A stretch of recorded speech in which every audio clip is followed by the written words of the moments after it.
ஆண்டவர் மரணத்தினின்று உயிர் தெழுந்தார்.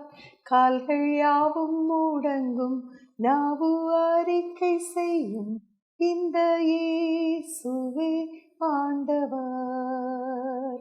He is Lord, He is Lord.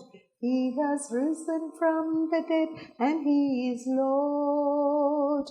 Every knee shall bow, every tongue shall confess that Jesus Christ is Lord. Senior சாராஸ் JTK TV மூலம் வழங்கும் இயேசுவே ஆண்டவர் என்கிற இந்த அருமையான நிகழ்ச்சிக்கு உங்களை அன்புடன் வாழ்த்தி வரவேற்கிறேன். இந்த நாளிலும் நாம் இயேசுவே ஆண்டவர் என்பதை எபேசியர் நிருபத்திலிருந்து கற்றுக்கொள்ள இருக்கிறோம். ஒன்றான மெய்தேவனாகிய உம்மையும் நீர் அனுப்பினவராகிய இயேசு கிறிஸ்துவையும் விசுவாசிப்பதே நித்திய ஜீவன் என்று நாம் வேதத்திலே வாசிக்கிறோம். ஆகவே எபேசியர் நிருபத்திலே இயேசு கிறிஸ்து எவ்வாறு வெளிப்படுத்தப்படுகிறார் என்பதை நாம் இப்பொழுது பார்ப்போம். இந்த எபேசியர் நிருபமானது அங்கு உள்ள விசுவாசிகளாகிய பரிசுத்தவான்களுக்கு எழுதப்பட்டது என்று சொல்லி நாம் 1வது அதிகாரம் 1வது வசனத்தில் பார்க்கிறோம். அதாவது பல நிருபங்களை பவுல் வெவ்வேறு காரணங்களுக்காக எழுதுவார். ஆனால் இந்த ஒரு நிருபத்தில் மாத்திரம் எந்த ஒரு குறைக்காகவோ அவர்களை கரெக்ட் பண்ணுறதுக்காகவோ எழுதலை. விசுவாசிக்கிற பரிசுத்தவான்களுக்கு அவர் எழுதியிருக்கிறார். ஆண்டவராய் இயேசு கிறிஸ்துவை சொந்த இரட்சகராக ஏற்றுக்கொண்ட ஒவ்வொருத்தருக்கும் இந்த நிருபமானது மிகவும் பிரயோஜனமுள்ள ஒன்றாக இருக்கும். எல்லா நிருபங்களிலும் இந்த நிருபம் இன் பர்டிகுலர் ரொம்ப விசேஷமானது. இதை வேத வல்லுநர்கள்லாம் குயின் ஆஃப் தி எபிசல்ஸ் அப்படின்னே சொல்கிறாங்க. இதை ஒரு உள்ளான வாழ்க்கையை, ஒருவேளை நம்ம வெளியரங்கமாக நிறைய வாழ்க்கையை பார்க்குறோம், நம்ம வெளியே செய்கிற காரியங்கள்லாம் வெளியரங்கமாக இருக்கும். ஆனால் ஒரு உள்ளான மனிதன் வல்லமையாக பலப்படுவதற்கான காரியங்களை இந்த நம்ம எபேசியர் நிருபத்தில் பார்க்கலாம். மோரோவர் ஒரு ஹெவன்லி லைஃப் ஆன் எர்த், பூலோகத்தில் வாழும்போதே ஒரு பரலோக வாழ்வின் முன் ருசியை நம்ம அறிந்தவர்களாக வாழலான்றதையும் இந்த எபேசியர் நிருபத்தில் நம்ம கற்றுக்கொள்கிறோம். இதில் உள்ள key verses chapter number 1 verse 3, நம்முடைய கர்த்தராகிய இயேசு கிறிஸ்துவின் பிதாவாகிய தேவனுக்கு ஸ்தோத்திரம், அவர் கிறிஸ்துவுக்குள் உன்னதங்களிலே ஆவிக்குரிய சகல ஆசீர்வாதங்களினாலும் நம்மை ஆசீர்வதித்திருக்கிறார். கிறிஸ்துவுக்குள் உன்னதங்களிலே ஆவிக்குரிய சகல ஆசீர்வாதங்கள், இதுதான் ஒரு இம்பார்ட்டண்ட்டான மிக முக்கியமான கீவேர்ஸ் என்று சொல்லி நம்ம பார்க்கிறோம். ஆவிக்குரிய சகல ஆசீர்வாதங்கள் உன்னதங்களிலே, இந்த ஹெவன்லீஸ். அப்படியானால் என்ன ஆசீர்வாதங்கள் எல்லாம் இதில் இருக்குது அப்படின்றத நம்ம பார்க்கலாம். வேறு எந்த புத்தகத்தை விட இதில் நல்ல 2 பகுதியாக நம்ம பிரித்து படிக்க முடியும். எப்படி என்றால் 1லிருந்து 3 வரை ஒரு பகுதி சாப்டர்ஸ், 4லிருந்து 6 வரை ஒரு பகுதி. முதல் 3 வசனங்களிலும் சாப்டர்ஸ்லேயும் நமக்கு இயேசு கிறிஸ்து சம்பாதித்து வைத்திருக்கிற பொசஷன்ஸ் அல்லது ஒரு சொத்து மாதிரி நம்ம எடுத்துக்கலாம். பின்னால் உள்ளது நம்ம எப்படி நடந்து கொள்ள வேண்டும். முதலாவது 3க்கும் positions in Christ and also our position in Christ என்று ஒரு சின்ன தலைப்பு கொடுத்துக்கலாம். 2வது பகுதிக்கு அவர் வாக் இன் கிரைஸ்ட், எப்படியாக நம்ம நடக்கணும். இது அவர் பீயிங்னு சொன்னோன்னா 2வது பகுதிக்கு அவர் டூயிங்னு சொல்லலாம். முதல் பகுதியை தேவனே இயேசு கிறிஸ்துவை கொண்டு அவருக்குள் நமக்கு என்னெல்லாம் செஞ்சுருக்காரு, என்னெல்லாம் நமக்கு ஆசீர்வாதம் இருக்குங்கிறத முதல் பகுதியில் பார்க்கலாம். 2ஆம் பகுதியில் நாம் அதனால் ஆனபடியினாலே நம்ம என்னெல்லாம் செய்யணும், சபையாக அவருடைய சரீரத்தின் அங்கமாக நம்ம என்னெல்லாம் செய்யணும் அப்படின்னு சொல்லி நம்ம பார்க்குறோம். முதலாவது பகுதி நான் சொன்னது போல் தேவன் நமக்கு செய்தது. 2வது பகுதி நமது வாழ்க்கை, நாம் எப்படி நடக்க வேண்டும், நம்முடைய நடக்க, அவர் வாக் இன் கிரைஸ்ட் அப்படின்னு சொல்லி நம்ம பார்க்குறோம். எப்பொழுதுமே நமக்கு ஒரு எண்ணம், நிறைய காரியங்களை வெளிப்பிரகாரமாக செய்யும்போது நம்ம ஆண்டவருடைய பிள்ளைங்கன்னு சொல்லி. ஆக்சுவலாக our being should come first, it should precede our doing. நாம் செய்வது அதன் விளைவாக வரணும். ஆண்டவர் நமக்கு செய்து முடித்த காரியத்தை நம்ம பிகின் பண்ணி அதில் இருந்து நம்ம எப்படி என்ன மாதிரி வாழுறோம், எப்படி செய்கிறோம், நம்முடைய கனி எப்படி வெளியே தெரியுதுன்றதை நம்ம பார்க்குறோம்.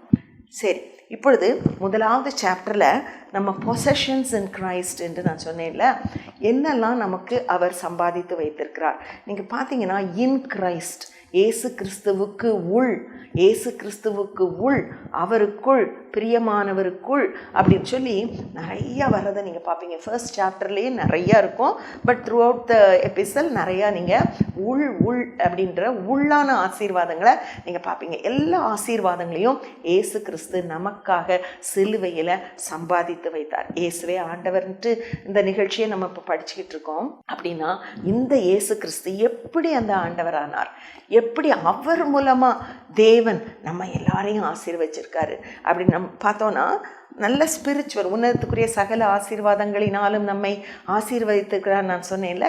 என்ன ஆசீர்வாதம்னு பார்த்தீங்கன்னா, நம்ம குயிக்காக ஒரு பைபிள் இருக்குன்னா எடுத்து வச்சுக்கோங்க. ஃபர்ஸ்ட் சாப்டரில் 3வது வசனத்தில் அதை உன்னத ஆசீர்வாதம்னு பார்த்தோம். 6வது வசனத்தில் அவர் நம்மை சுவிகார புத்திரர் ஆகும்படி முன்குறித்திருக்கிறாராம். முன்குறிப்பு அப்படின்னு சொல்லும்போது ஆண்டவர் தமது குமாரனுடைய சாயலை போல, அவரை போல நம்ம மாறி அவருடைய புத்திரராக நம்ம சுவிகாரம், அடாப்ஷன் நம்மளை பண்ணியிருக்காராம். 2வது பார்த்தோன்னா, அதற்கு முதலாவது தெரிந்து கொள்ளப்பட்டிருக்கோம், முன்னக்கூட்டியே தெரிந்து கொள்ளப்பட்டிருக்கோம். 3வது வசனத்தில் நாம் பார்த்தோன்னா, நம்ம உலக தோற்றத்துக்கு முன்பே நம்ம தெரிந்து கொள்ளப்பட்டிருக்கிறோம். எதற்காகனா அன்பில் பரிசுத்தம் உள்ளவர்களும் குற்றமற்றவர்களுமா அவருக்கு முன்னால் இருக்கிறதுக்காக. நல்ல ஒரு சிந்தித்து பார்த்தீங்கன்னா, உலக தோற்றத்துக்கு முன்னாலேயே, இந்த உலகம் பூமியெல்லாம் வர்றதுக்கு முன்னாலேயே என்னையும் உங்களையும் ஆண்டவர் முன் குறித்து வச்சிருக்காரு. அப்போ தெரிந்து கொள்ளப்பட்டிருக்கிறோம். அடுத்தது 2வது தான் சுவிகார புத்திரரா நம்மளை தெரிந்து கொண்டார். 3வது அவருடைய கிருபையின் ஐஸ்வர்யம், அவருடைய கிருபையின் மகிமை, அவருடைய ரிச்சஸ் ஆஃப் ஹிஸ் கிரேஸ், அதை பிரியமானவருக்குள் நமக்கு தந்தாரு அப்படி சொல்லி நம்ம பார்க்குறோம். 2வது அதிகாரத்துலலாம் அதை நல்லா பார்த்தா நம்ம கிருபையினால தான் நம்ம ரட்சிக்கப்பட்டிருக்கோம், நம்ம டிசர்வ் பண்ணதுனால இல்லைன்னு சொல்லி பார்க்குறோம். அப்புறம் 7வது வசனத்தில் பாவ மன்னிப்பாகிய மீட்பு இவருக்குள் நமக்கு உண்டாயிருக்கிறது. நம்ம எல்லாருமே ஆண்டவருடைய பிள்ளைகளாக சொந்த ரட்சகராக ஏற்றுக்கொண்டு பாவ மன்னிப்பின் நிச்சயத்தை நம்ம பெற்றிருக்கோம். ஆனால் இந்த எல்லா காரியமும் அதனோடு நமக்கு சேர்ந்து கிடைக்குது அப்படின்னு சொல்லி நம்ம சிந்தித்து பார்க்க வேண்டியவர்களாக இருக்கிறோம். 5வதாக நம்ம அவருடைய ஒரு குடும்பத்தில் ஒரு அங்கமாகிறோம். எப்படின்னா, வானத்தில் இருக்கிறத பூமியில் இருக்கிற எல்லாவற்றையும் ஒரு முழு குடும்பமாக கூட்டி சேர்க்கறதுக்கு ஆண்டவர் தம்ம உள்ளத்துக்குள்ளே ஒரு தீர்மானம் வச்சுருந்தாராம். அந்த படி நம்மளும் அவருடைய குடும்பத்துக்குள்ளே accepted into the family of God. அது எவ்வளோ ஒரு பெரிய விஷயம். 6வதாக கிறிஸ்துவுக்குள் அவருடைய சுதந்திரங்கும்போது நேச்சுரலி நம்ம சுவிகார புத்திரர் ஆகிறதுனால அவருடைய சுதந்திரம், அவருடைய வாரிசுகளாக ஆண்டவர் நம்மளை தெரிந்து கொண்டார். 7வதாக நீங்களும் அந்த 13ஆம் வசனத்தை பார்த்தீங்கன்னா, நீங்களும் உங்கள் ரட்சிப்பின் விசேஷமாகிய சத்திய வசனத்தை கேட்டு விசுவாசிகள் ஆன போது வாக்குத்தத்தம் பண்ணப்பட்ட பரிசுத்த ஆவியால் அவருக்கு உள் முத்திரை போடப்பட்டீர்கள். இந்த முத்திரைன்றது ரொம்ப அழகான ஒரு வார்த்தை, அதை வேற யாரும் உடைக்கவே முடியாது. அப்போ ஹோலி ஸ்பிரிட் நமக்கு ஆண்டவர் தந்து ரட்சிப்பின் சுவிசேஷத்தை கேட்கும்போதே நம்மளை ஹோலி ஸ்பிரிட்னால ஆண்டவர் முத்தரித்து வச்சிடறாராம். இது என்ன சொல்கிறாங்கன்னா, it is like a guarantee, it's like a Ernest மணின்னு சொல்லுவாங்க, ஒரு அட்வான்ஸ் மணி. இந்த வீட்டை நான் வாங்க போகிறேன்னா அதுக்காக நான் கொஞ்சம் காசை முன்கூட்டியே கொடுத்து வைப்பது போல எனக்கு பரலோக பாக்கியத்தை ஆண்டவர் தரப்போகிறார். அவரோடு நித்தியமாக அவரை போலவே மாறி நம்ம வாழப்போகிறோம். அதற்கு ஒரு முன் ருசி இப்போ நீ வச்சுக்கோ அப்படின்னு சொல்லி ஆண்டவர் நமக்கு தருகிறதாம். அப்படியெல்லாம் சொல்லிட்டு ஆனபடியினாலே அப்படின்னு ஒரு அழகான ஒரு ப்ரேயரை அவர் பண்ணுவார் பாருங்க. இந்த 7 ஆசீர்வாதங்கள், இந்த 7 உன்னதத்திற்குரிய ஆசீர்வாதங்களும் கிறிஸ்துவுக்கு உள்ளாக நமக்கு கிடைக்கும். அப்போ நம்ம இயேசு கிறிஸ்துவ நம்ம உள்ளத்துக்குள்ளே ஏற்றுக்கொள்ளும் போது அவரோடு சேர்ந்து இந்த 7 ஆசீர்வாதங்களும் நமக்கு கிடைக்கிது. அப்புறம் இந்த கிடைக்கிறதுனால ஆனபடியினாலே அப்படின்னு சொல்லிட்டு ஒரு மிக அழகான ஒரு ப்ரேயரை பவுல் பண்ணுறார் பாருங்க. அதாவது 2 காரியத்துக்கு கேட்பார். ஒன்று, ஞானத்தையும் தெளிவையும் அளிக்கிற ஆவி உங்களுக்கு வேணும். ரெண்டாவது, பிரகாசமுள்ள மனக்கண்கள் உங்களுக்கு வேணும். நல்லா யோசிச்சு பாருங்க, நமக்கு அகக்கண்கள் திறந்துட்டுன்னா உன் கண் தெளிவாக இருந்தால் அப்படின்னு ஜீசஸ் கூட சொல்லுவாங்க. ஸோ நம்ம அகக்கண்கள் திறந்து பிரகாசமாக்கப்படப்பட நமக்குள்ள ஆண்டவர் இவ்வளோ வல்லமையாக கிரியேட் செய்கிறாரு. அவர் நமக்கு என்ன நம்பிக்கை இருக்குது, நமக்கு என்ன நிச்சயம் இருக்குது, ஒருவேளை இந்த சுதந்திரங்கள் ஆசீர்வாதங்கள்லாம் என்ன லெவலில் ரிச்சஸாக நமக்கு கிறிஸ்துவுக்குள்ளே உண்டாயிருக்கிறது அப்படின்றதெல்லாம் அறிந்து கொள்வதற்கு பிரகாசமுள்ள மனக்கண்களை உங்களுக்கு ஆண்டவர் தான் கொடுக்கணும் அப்படின்னு சொல்லி பவுல் வேண்டிக் கொண்டு, இயேசுவே ஆண்டவர் என்பதை ரொம்ப அழகா எல்லாவற்றாலும் நிரப்புகிறவருடைய நிறைவான சரீரமான சபைக்கு அவரை எல்லாவற்றுக்கும் மேலான தலையாக தந்து அருளினார். எப்படி தந்தருளினார்? உன்னதங்களிலே அவரை உட்கார வச்சார். எதற்கு? என்ன செஞ்சு? அவரை எழுப்பி, மரித்தோரிலிருந்து எழுப்பி முதற் பலனாக்கி உன்னதங்களில் ஆண்டவர் உட்கார்ந்துருக்காராம். இதை அப்படி எக்ஸ்டெண்ட் பண்ணி செகண்ட் சாப்டருக்கு எப்படி வராருன்னா, அக்கிரமங்களினால் பாவங்கள்னா நம்ம மறிச்சு கிடந்தோம், ஆனால் கிருபையிலையும் இரக்கத்திலையும் ஐஸ்வர்யம் உள்ளவரா கிறிஸ்துவுக்குள் வைத்த தயவினாலே, அதாவது 6வது வசனத்தில் அது வரும், 2:6, கிறிஸ்துவுக்குள் வைத்த தயவினாலே நம்மளை ஆண்டவர் என்ன செஞ்சுறாரு? அவருக்குள்ள அவரோட நம்மையும் எழுப்புறாராம். நம்ம நினைக்கிறோம் இனிமேதான் நம்ம எழும்புறோமா? இல்லை, என்னைக்கு ஆண்டவரை ஏற்றுக்கொள்கிறோமோ அன்னைக்கு நம்ம அவரோடு எழுப்பப்படுகிறோம், அவரோடு உன்னதங்களிலே உட்கார வைக்கப்படுகிறோம். எவ்வளோ ஒரு ஆச்சரியமான உண்மை பாருங்க. நம்ம எல்லாமே நம்ம அவரோட இருக்கும்போது எல்லாமே நம்ம காலுக்கு கீழே தான் இருக்கு. எல்லாமே நம்முடைய காலுக்கு கீழே பாதப்படி ஆக்கி போடும் வரைக்கும், நம்முடைய சத்துருக்களை பாதப்படியாக்கி போடும் வரைக்கும் சங்கீதம் சொல்லும். அதே போல கிருபையினாலே விசுவாசத்தை கொண்டு ரட்சிக்கப்பட்டீர்கள், இது உங்களால் உண்டானதல்ல, இது தேவனுடைய ஈவு. இந்த வசனத்தை எல்லாருமே நம்ம எபேசியர் 2:8 டக்குன்னு சொல்லிடுவோம். ஆனால் நல்லா யோசித்து அதை பார்த்தோன்னா, தேவன் கிருபையாக நமக்கு தந்த ஒரு ஈவு. தாழ்மை உள்ளவர்களுக்கு கிருபை அளிக்கிறார். நம்ம எப்போ நம்மளை தாழ்த்தி நான் பாவி அப்படி நம்ம ஒத்துக்கொள்கிறோமோ, எப்பெல்லாம் அப்படி ஒத்துக்கொள்கிறோமோ அப்போ அந்த கிருபை நமக்குள்ள பொழியப்பட்டு கொண்டே கிருபையின் மேல் கிருபை பெற்றோம் அப்படின்ட்டு நம்ம விசுவாசிக்கிறோம். இந்த கிருபையை பெற்று இயேசு கிறிஸ்துவினால இந்த ஈவை பெற்ற பிறகு, ஏனெனில் அடுத்த வசனம், நற்கிரியைகளை செய்வதற்கு அவர் முன்னதாக ஆயத்தம் பண்ணியிருக்கார். நான் சொன்னேன்ல, பீயிங் இருந்தால் தான் டூயிங். நம்ம எப்படி ஆண்டவருக்குள்ளாக உருவாகிறோமோ, அவரை ஏற்றுக்கொள்கிறோமோ, அதற்கு அப்புறம் அதன் விளைவாக நம்முடைய டூயிங், நாம் அவைகளில் நடக்கும்படி அவர் முன்னதாக ஆயத்தம் பண்ணியிருக்கார். எனக்கு மிக பிடிச்சது ஒன்று என்னென்னா, எல்லாவற்றுமே ப்ரீ பிளான்டாக ஆண்டவர் வச்சுருக்கார் பாருங்க. முதல்ல உலக தோற்றத்துக்கு முன்னே நம்ம தெரிஞ்சுக்கிட்டாராம், முன் குறிச்சிட்டாராம், எல்லாம் இப்படி இருக்கணும்னு தமக்குள்ளே தீர்மானித்து வச்சுருந்ததை ஏற்ற காலங்களில் செய்கிறாராம். இப்பொழுதும் நற்கிரியைகளை டெய்லி நம்ம என்ன செய்யணும்னு ஆயத்தப்படுத்தி வச்சுட்டாராம். இதை விட நமக்கு வேறு என்ன வேணும்? அவர் சொல்கிறபடி அவர் பின்னாலேயே நம்ம ஃபாலோவர்ஸாக இருந்தாலே போதும். ஆனபடினாலே திருப்பியும் ஒரு சின்ன ரீகேப் மாதிரி அவர் என்ன சொல்கிறாரு, நம்ம எப்படியெல்லாம் இதாக இருந்தோம். ஒருவேளை முன்காலத்தில் மாம்சத்தின் கையினால் செய்யப்படுகிற விருத்த சேதனமுடையவர்களால் விருத்த சேதனம் இல்லாதவர்கள் எனப்பட்ட நீங்கள், ஏன்னா இது இஸ்ரவேலர் அல்லாத மக்களுக்கு எழுதப்படுது இல்லையா? இப்போ நம்மலாம் அந்த கேட்டகரியில் தான் வரோம். அதனால தான் நம்மளும் ஆபிரகாமின் சந்ததியாகிய கிறிஸ்துவின் மூலம், கிறிஸ்துவின் சந்ததியாக நம்மளும் ஆண்டவருடைய முழு குடும்பத்துக்குள்ளே அக்செப்டடாக இருக்கும். அதனால் நம்ம கிறிஸ்துவை சேராதவர்களெல்லாம் இருந்தோம், இன்றைக்கி அவருடைய ரத்தத்தினால அவருக்குள்ளே நம்ம சமீபமாயிட்டோம். இயேசு கிறிஸ்து சிலுவையில் எல்லாவற்றையும் பகையெல்லாம் கொன்று இருத்திரத்தாரையும் உண்ணாக்கி, இன்றைக்கி அவர் தான் அஸ்திபாரம், மூளைக்கல்.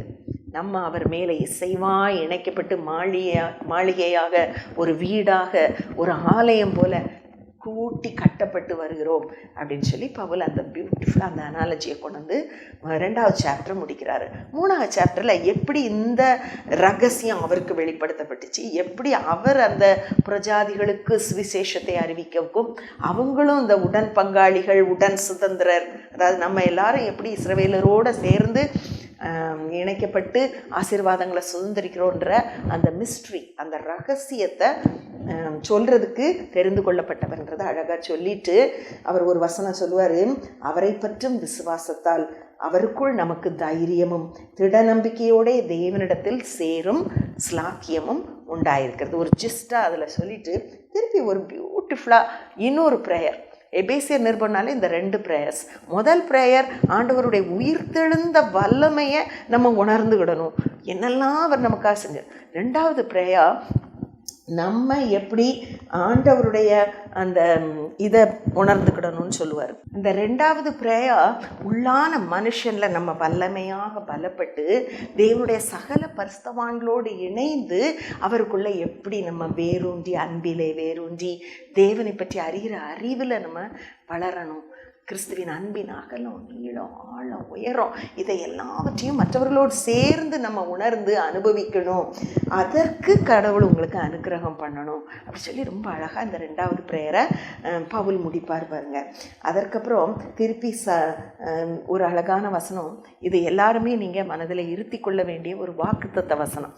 எப்படின்னு பாருங்கள், நாம் வேண்டிக் கொள்ளுகிறதற்கும் நினைக்கிறதற்கும் மிகவும் அதிகமாய் நமக்குள்ளே கிரியை செய்கிற வல்லமையின்படியே நமக்கு செய்ய வல்லவராகிய அவருக்கு.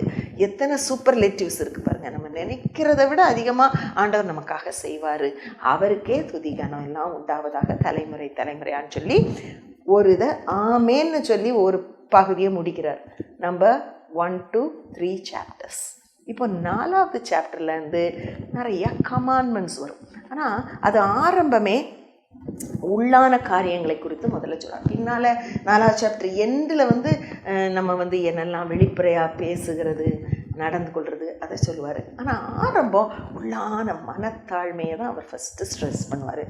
நீங்கள் ஒருத்தர் நான் உங்களுக்கு ஃபர்ஸ்ட் 3 சாப்டர்ஸை இன்னொரு சின்ன ரீகேப் சொல்லிட்டு இதுக்கு வந்துடுறேன். அதாவது அதில் நம்முடைய பொசஷன்ஸ் இன் கிரைஸ்ட், 2வது அவர் பொசிஷன் இன் கிரைஸ்ட்னு ஒரு தலைப்பில் நீங்கள் அதை ஞாபகம் வச்சுக்கோங்க. நம்ம பொசிஷன் உன்னதங்களில் அவரோடு உட்கார்ந்துருக்குறோம், 2வது அவருடைய சரீரத்தின் ஒரு அங்கமாக மாறுறோம். இது 2ம் பொசிஷன் இன் கிரைஸ்ட். அதுக்கப்புறம் இந்த பீயிங்கை முடித்து டூயிங்க்கு நம்ம வர்றோம். இப்போ எப்படி நம்ம ஃபஸ்ட்டு இருக்கணும், நடக்கணும், walking in love, walking in humility, walking in oneness of spirit, இப்படி நிறையா தலைப்புகள் நம்ம கொடுத்துக்கலாம்.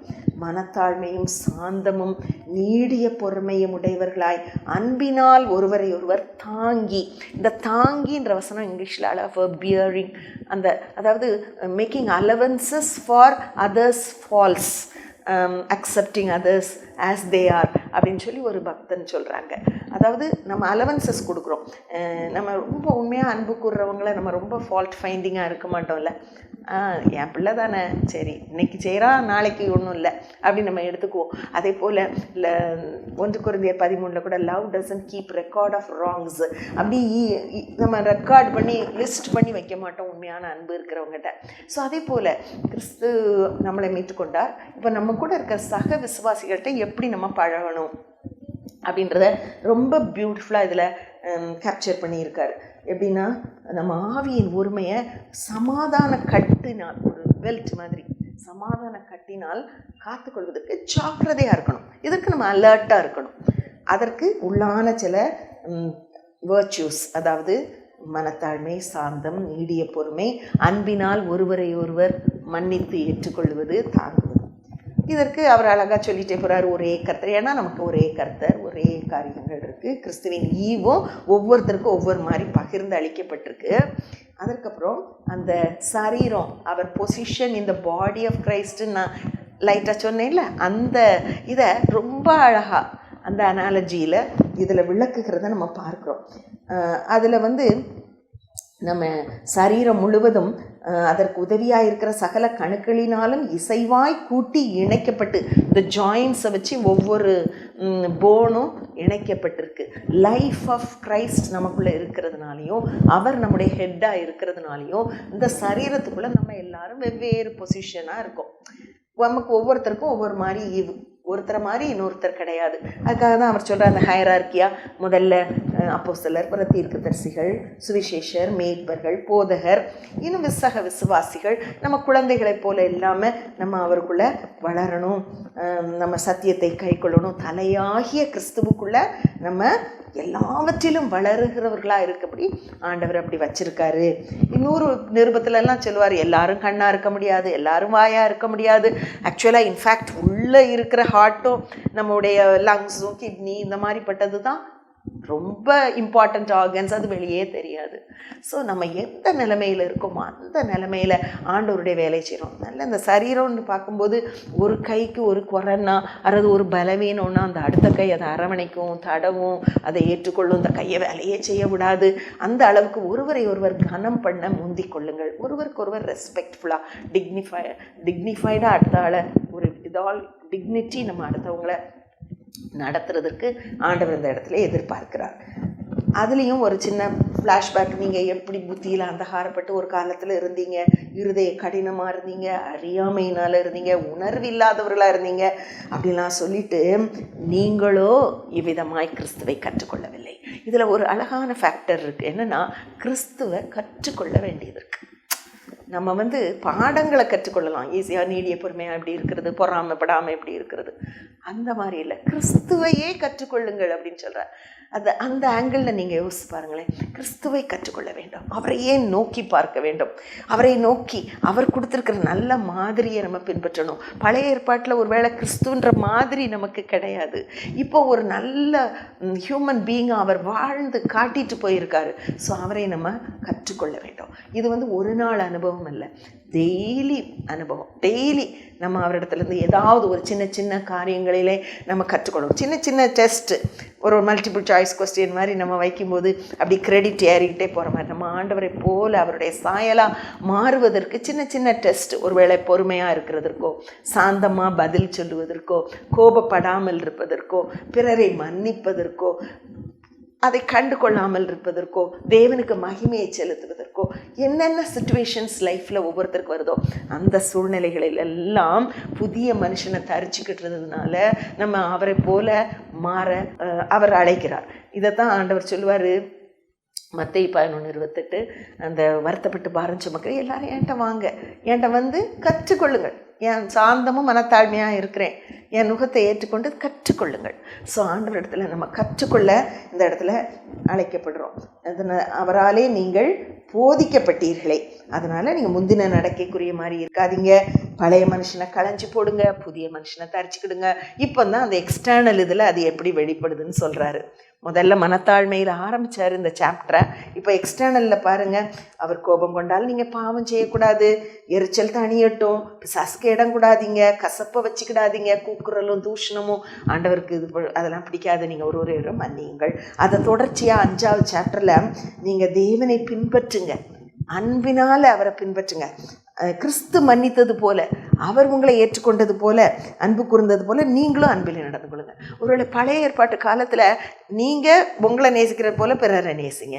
ஆண்டவர் அந்த நேரத்தில் ஒரு மாடலாகிய கிறிஸ்துவை நமக்கு வச்சு, நான் எப்படி உங்களை ஏற்றுக்கொண்டனோ, நான் எப்படி உங்கள்கிட்ட அன்பாக இருந்தனோ அதே போல இருங்க. ஸோ எதுலையும் டவுட் வந்துச்சுன்னா உடனே நம்ம இயேசு கிறிஸ்துவை நோக்கி பார்ப்போம், அவர் எப்படியாக எல்லாவற்றையும் கையாண்டான்னு சொல்லி. அதனால் வாயின் வார்த்தைகள் கூட பரிசுத்தமாக இருக்கத்தக்கதாக வம்பு, புத்தியீனமான பேச்சு, பரியாசம் எல்லாம் தகாதவைகள், ஸ்தோத்திரம் செய்தலே தகும் அப்படின்னு சொல்லிட்டு, ஆவியின் கனி சகல நற்குணங்களிலும் நீதியிலும் உண்மையிலும் விளங்கும், அதெல்லாம் கடிஞ்சுக்கிடுங்க, தூங்காதீங்க, எழும்புங்க, பிரகாசிங்க அப்படி சொல்லிட்டு நீங்கள் இதை வேறி கொள்ளாதீங்க. ஒருவருக்கொருவர் எப்படியெல்லாம் இருக்கணுன்றத ரொம்ப அழகாக மீதியான காரியங்களில் சொல்கிறாரு.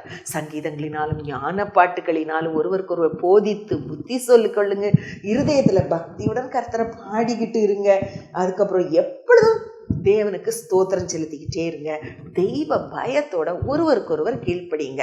இந்த கீழ்ப்படிதல் என்பது தமிழில் கீழ்ப்படிதல்ன்ற வார்த்தை, இங்கிலீஷில் சப்ஜெக்ஷன், சப்மிஷன் அப்படி என்பது. இப்போது தலை இருக்குன்னா அதுக்கு கீழே தான் பாடி இருக்க முடியும். அந்த ஹையரார்கி, ஒரு principal, vice principal, HOD, staff, அந்த ஹையரார்கி அதை நம்ம கீழ்ப்படியும் போது தான் அதை சரியாக அந்த இயங்கும், அந்த மெக்கானிசம், அந்த ஆர்கனைசேஷன் அது இயங்க முடியும். அதனால் தேவன் ரொம்ப அழகாக இதெல்லாம் நமக்காக செஞ்சு வச்சுருக்காரு. அப்போ ஃபர்ஸ்ட் ஃபேமிலி தான் அதில். அப்போது கணவனும் மனைவியும் எப்படி இருக்கணும், மனைவி அகெயின் இந்த தலையாகிய கணவனுக்கு சப்ஜெக்டடாக இருக்கணும், கிறிஸ்துவுக்குள் கீழ்ப்படியணும், இவர் கிறிஸ்துவுக்குள் அவளை ஏற்றுக்கொண்டு அன்பு கூறணும். இந்த அனாலஜியை கொண்டு இது தேவனே சபையும் பற்றியது கூட இதுக்கு தான் பொருத்தமாக இருக்கும், இது ஒரு பெரிய ரகசியம் அப்படின்னு சொல்லி அதை முடிக்கிறாரு.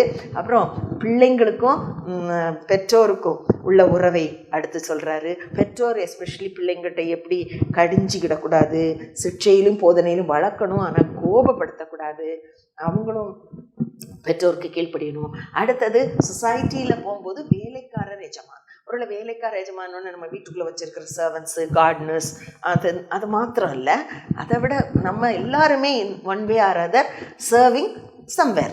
நம்ம எல்லாரும் ஏதோ ஒரு ஒர்க் ஸ்பாட்டில், ஆஃபீஸ்லேயோ காலேஜ்லேயோ இன்ஸ்டிடியூஷன்ஸ்லேயோ வேலை பார்க்குறோம்.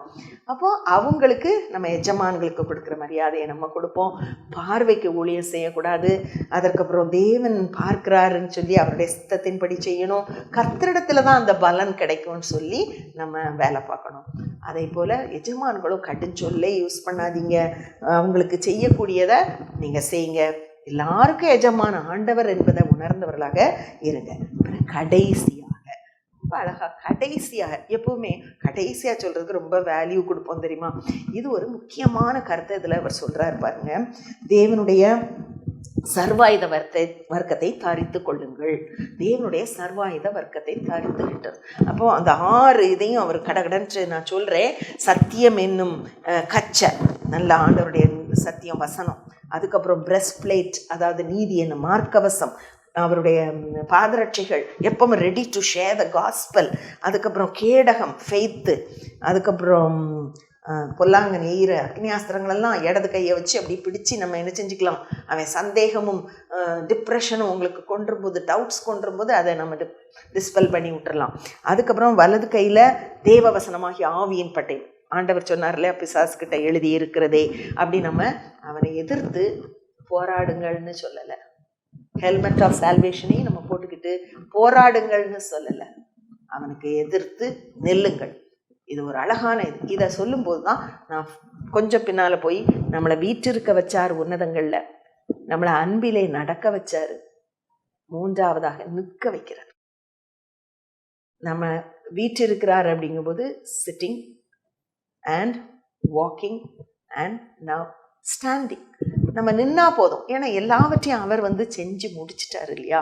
நம்ம பிசாசுக்கு எதிர்த்து நில்லுங்கள், அப்பொழுது அவன் உங்களை விட்டு ஓடி போவான். இயேசுவின் நாமத்தினால அவருடைய பிள்ளைகளாக நம்ம எதிர்த்து நின்றா போதும்.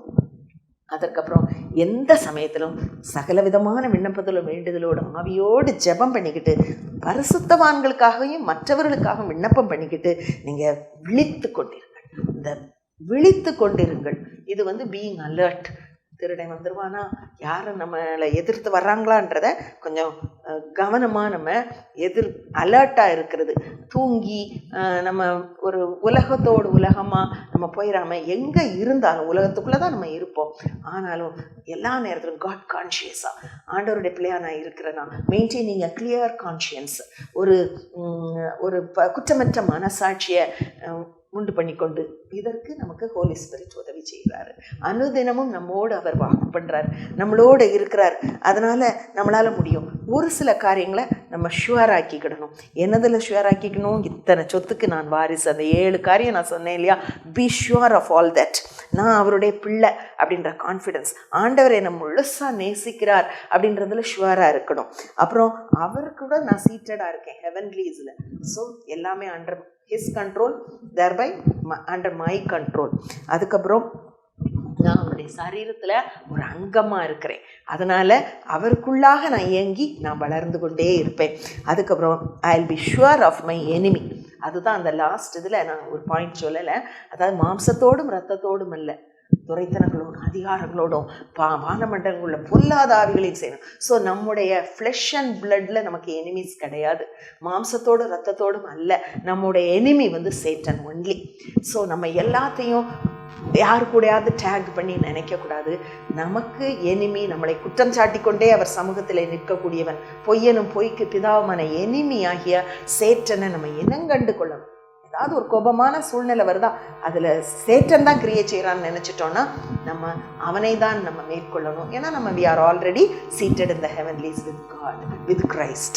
அதனால் நம்ம உலகம், மாமிசம், பிசாசு இவைகளின் படி போகாமல் ஆண்டவருடைய பிள்ளைகளாக நம்ம ஒப்பு கொடுப்போமா? அவருடைய கிருபைகளை என்றென்றும் நாம் பாடுவோமா? கர்த்தரின் கிருபைகளை என்றென்றைக்கும் பாடுவேன் பாடுவேன். கர்த்தரின் கிருபைகளை என்றென்றைக்கும் பாடுவேன். அவர் கிருபைகளையே இன்னாவினால் அறிவிப்பேன். அவர் உண்மையை இன்னாவினால் அறிவிப்பேன். அவர் உண்மையை தலைமுறையாக. கர்த்தரின் கிருபைகளை என்றென்றைக்கும் பாடுவேன்.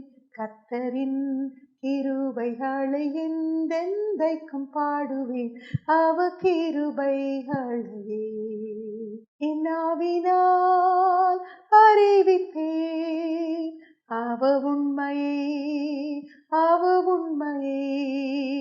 இன்னாவினால் அறிவிப்பேன். அவர் உண்மையை தலைமுறையாக. கர்த்தரின் கிருபைகளை என்றென்றைக்கும் பாடுவேன் பாடுவேன். கர்த்தரின் கிருபைகளை என்றென்றைக்கும் பாடுவேன். அவர் கிருபைகளையே ஒருபோதும் கைவிட மாட்டார் இயேசு. ஒருபோதும் விலகிட மாட்டார் இயேசு. ஒருபோதும் அவரின் பிள்ளைகள் வெட்கமடைய விட மாட்டார். அல்லேலூயா. ஒருபோதும் கைவிட மாட்டார் இயேசு. ஒருபோதும் விலகிட மாட்டார் இயேசு. ஒருபோதும் அவரின் பிள்ளைகள் வெட்கமடைய விட மாட்டார். அவருடைய கிருபைகளை எல்லாவற்றையும் நம்ம சுதந்திரித்து கொண்டு அவருடைய சுவிகார புத்திரரா அவரை போல மாற கிறிஸ்துவுக்குள்ளாக நம்ம எப்பொழுதும் இருக்க ஆண்டவரே நமக்கு கிருபை செய்வாராக. ஜெபிப்போமா. எங்களை நேசிக்கிற நல்ல ஆண்டவரே, இந்த எபேசியர் நிருபத்தின் மூலமாக நீர் எங்களோடு பேசின காரியங்களிலே நாங்கள் நிலைத்திருக்க எங்களுக்கு உதவி செய்யும். இயேசுவின் மூலமே கேட்கிறோம் நல்ல பிதாவே.